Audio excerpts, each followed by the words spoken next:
Diyan natin ng ating ulam may pancit canton.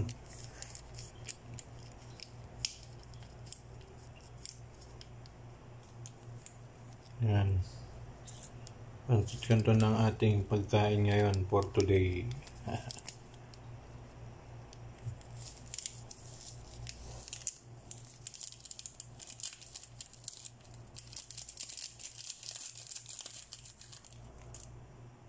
Bili niyo po kayo ng pancit canton, murang-mura lang.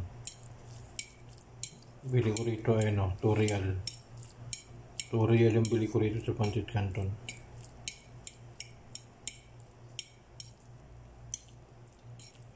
Diyan sa Pinas, bali to,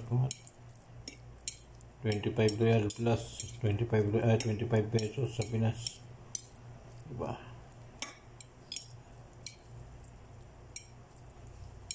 Ito rin yung ating ulam. Para mo ko sa tinapay. Pancit canton.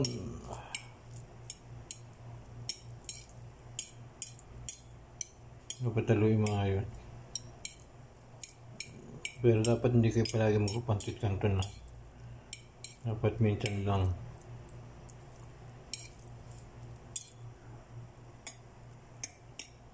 Dapat hindi kayo pwede palaging kumain ng noodles. Huwag natin palagay kumain nun kasi nakakaano yun.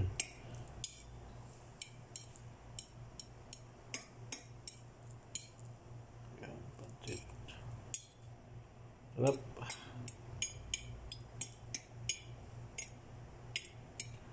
Ulam natin yan. Ulam natin ating kanatirang kanin kagabi.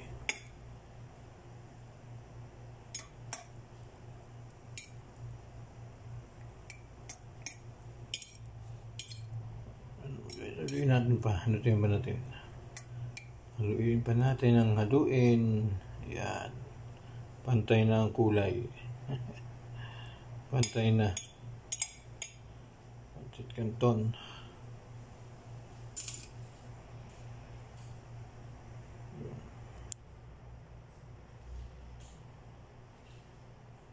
Thank you so much everyone.